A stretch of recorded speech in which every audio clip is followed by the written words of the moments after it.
सुधा भैया की शादी तय हो गई है. मुझसे बोर हो चुकी है. Yeah, I'll protect you, I'll do anything to be the one who's lying by your side. ये पागल है क्या? शादीशुदा हूँ मैं. To be the one.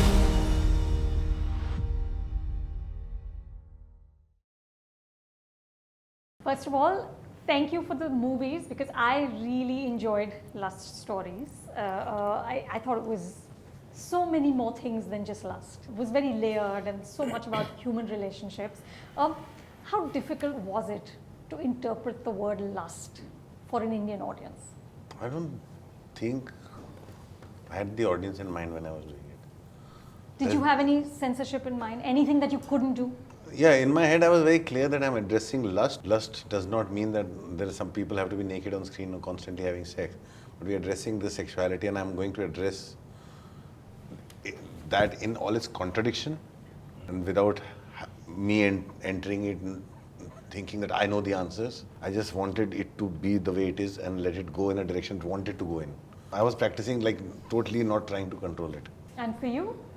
I wasn't thinking of how I was going to interpret it or how I was going to kind of like, cater to any audience with it. It's just like I really wanted to tell a quirky story about quirky people and create a kind of a quirky atmosphere within the, in an Indian way, in a certain sense. Also say something which I feel very strongly about, which I feel like the pleasure is not just a male prerogative.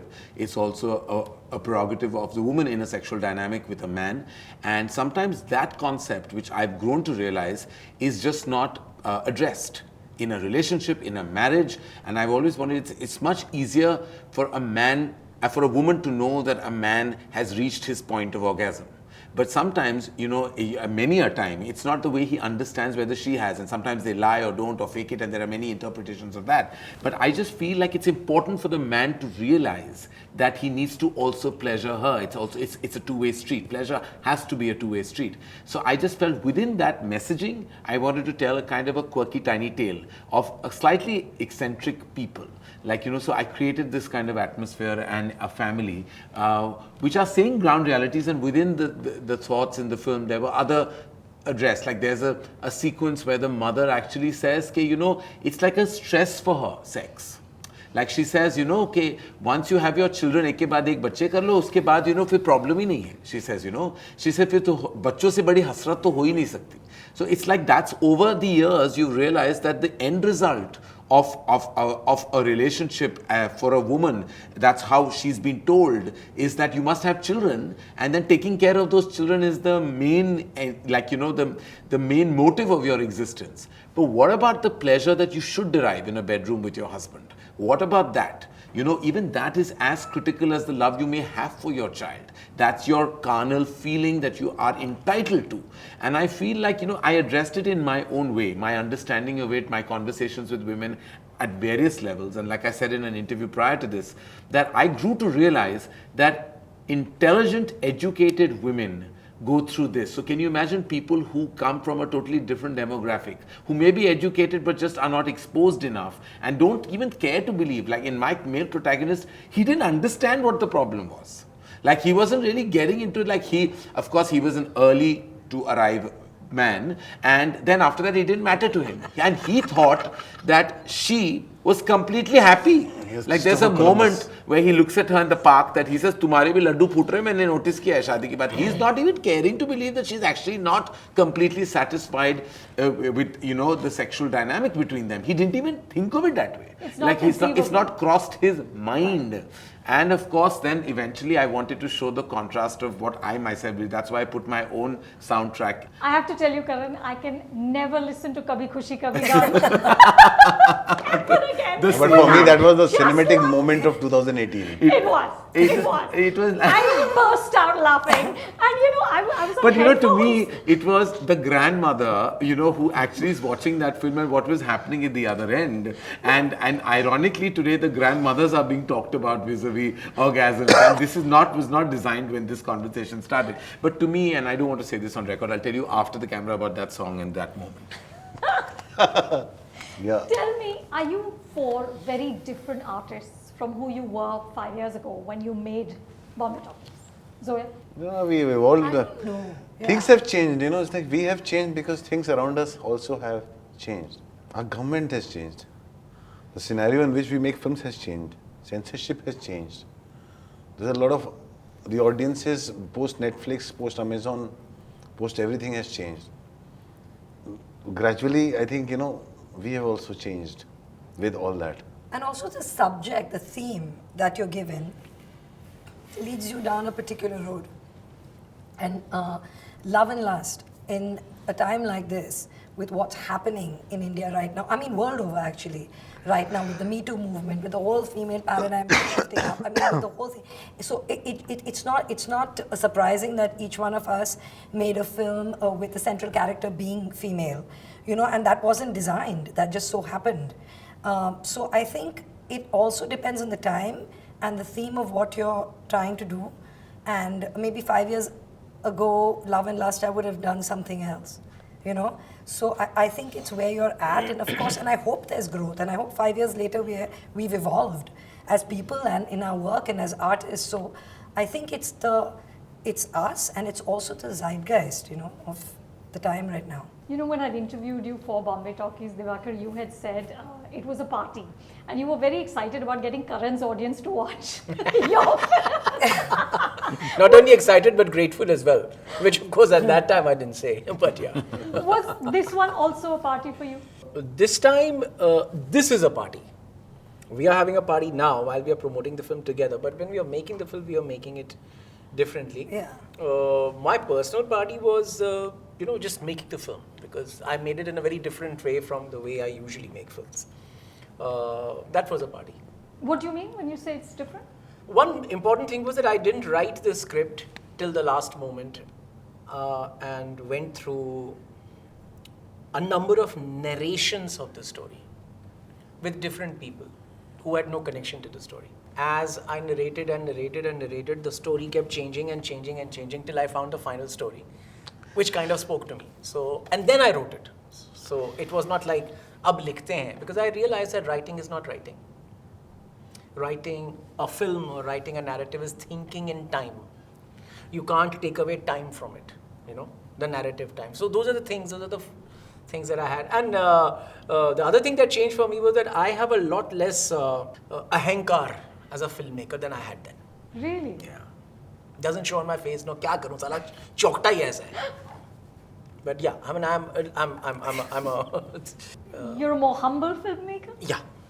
But I have to say that I can't speak for myself here, but as an audience to the three filmmakers in this discussion, is that I found like a deep sense of confidence and a new, like a beginning of a 2.0 phase of each of them. Wow, in Anurag, I sensed like the death of the rebel in him and the beginning of a new journey.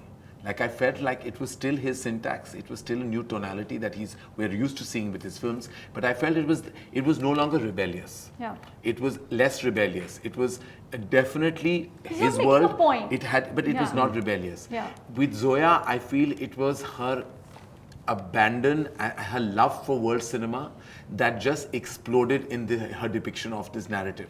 Like I feel like she no longer felt the trappings of hearing Ritesh Sidhwani's inner voice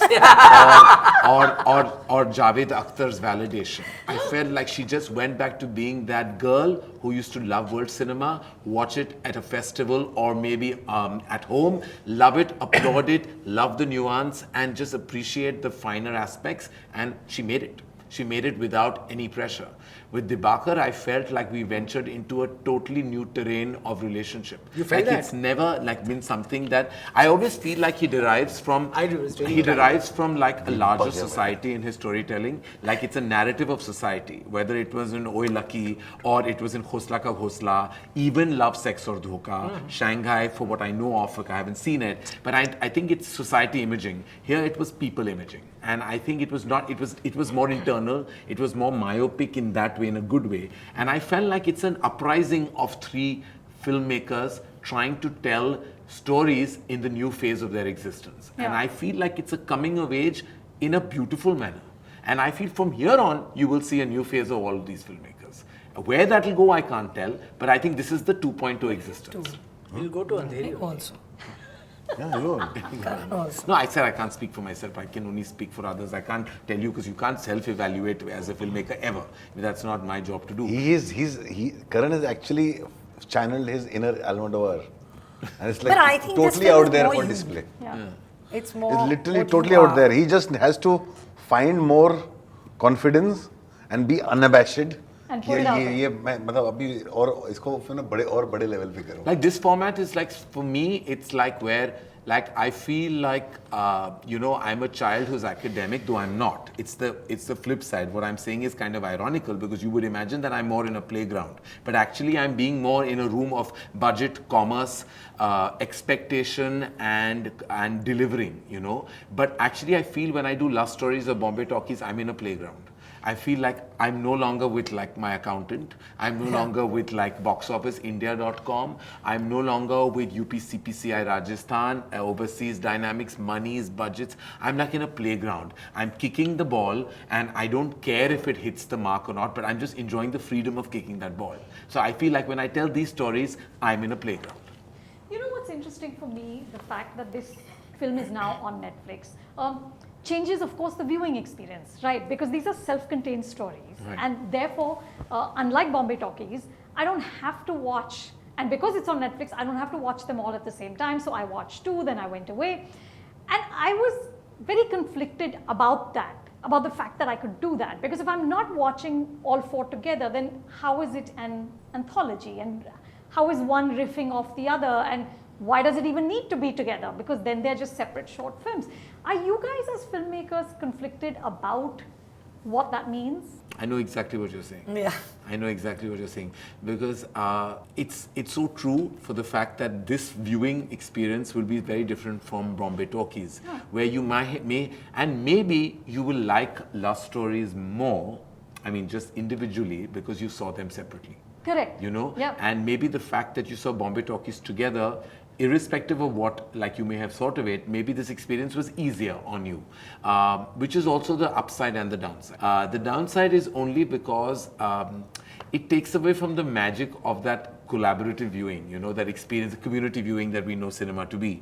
But unfortunately or fortunately, it's a ground reality. And I definitely feel that there are many more pros in this, only because I feel we'll have reached out to wider viewers and more numbers of people will see either individually or together love stories than they did see Bombay Talkies. Sure. So I feel like that's the only thing. But I know for you, the feeling is more different than it was for us. We made it, but I get exactly what you're saying as a cinegoer and as a critic. As Also a critic, the order like for of you as a films, critic, no? also it's even tougher Yeah. because you may think that am I being kinder or am I being like less judgmental because I took that break? Right. You know, Yeah. in seeing it, because it's not a cinema break, an interval which is a legit 7 minutes, but you can see it at will. You know, you can see one in the day, the one at night, and you can watch it differently. So I think the differentiation feeling comes more from the viewer than it does from the filmmaker. Okay, and since you created the rapid fire round, Karan, I have to end this with rapid fire. All of you, please answer very quickly. You Anurag- created the rapid fire. Of course he What did. do you mean? Oh my God. That's his signature move. I can't take So credit that's for what I- coffee, but I can for rapid fire. So, Anurag, starting with you, and we just go. What's the most useful advice you got from a fellow director? बस करते जा, कर दे. That kind of thing. किसने बोला था? Sudhir Mishra. Sudhir Mishra ने बोला था. Sir, करते जा. हाँ तू करते जा बस. कितना पैसा चाहिए तेरे को? Because what he told me basically at that time was, you want to make a film, go and make it. Don't wait for people to figure out that, to understand your magic and your filmmaker in you and all that. A lot of filmmakers wait romance for the of it, world yeah. to see the genius in them. He says, don't get into that trap. Go and make a film. But they'll way back. Don't hook up with actors.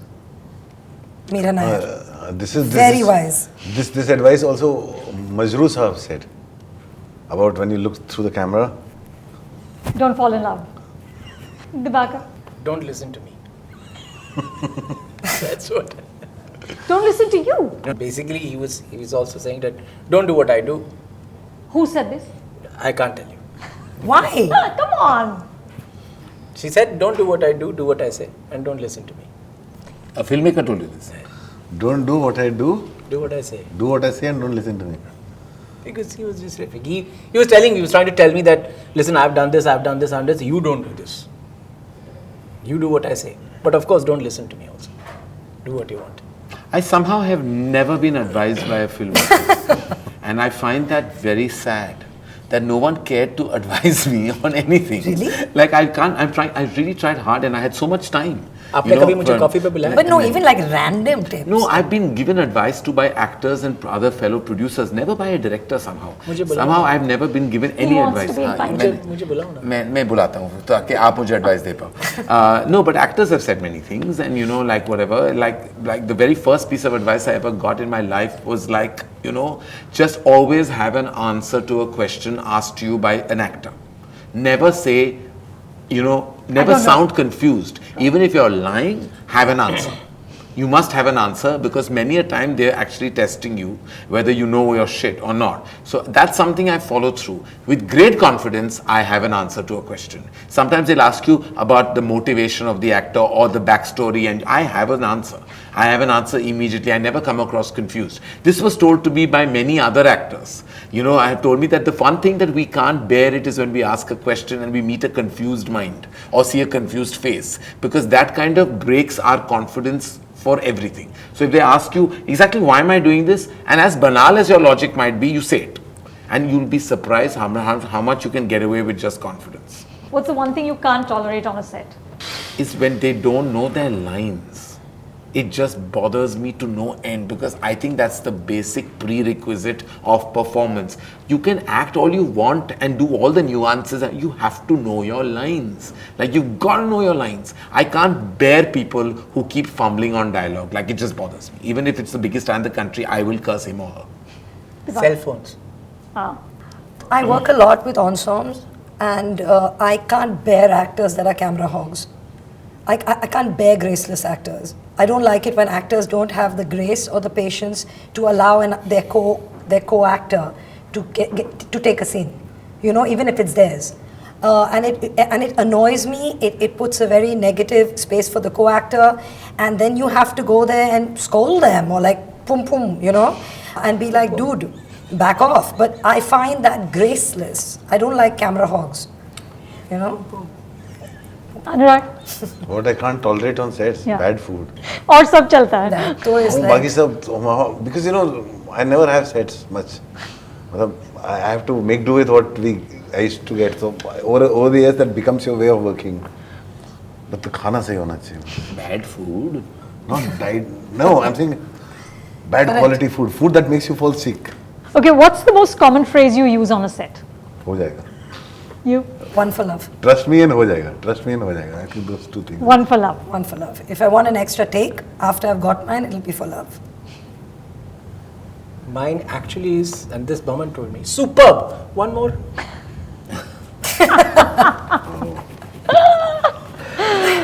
I say many things. I say so much that I can't think of one thing. But I don't know. I'm just like, yeah, I don't know. I can't think of There's nothing that you repeat. I don't think I repeat. I repeat myself cinematically, not phrase-wise. Okay, last two questions. What's been your most embarrassing moment on a shoot? Oh my God, there have been so many. But like the worst. No, I got the loosies one day in the middle of Egypt. And I was Surajwa Madham. I got like a bad attack of this loose motion attack, and we were in a location where there were these limestone structures, where, and I just had to go behind one of them, and I went very far, and I went behind, and there was this other person who was having a similar feeling behind another limestone, and we both have stared at each other, and we both thought we were hiding, and it was the most embarrassing emotion. And he stared at me, and I stared at him, and we were both in squat position, and I was like, I'm going to die. Because he found a limestone, and as did I, and we both thought we won't tell anyone, because it was a very bad attack I had. I couldn't help it, and the vanity van was 2 kilometers away. And yeah, so it's called Farfara Desert, where we shot that part, and that has, it's called Farfara. and limestone Farfara has my remains for life now.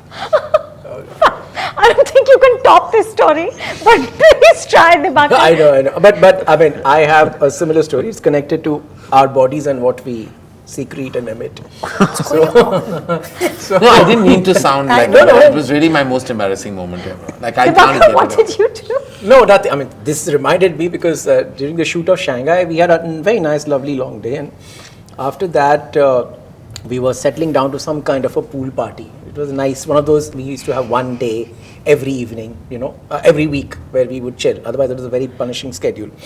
So I think I walked into the party with a booger hanging down my nostril, and and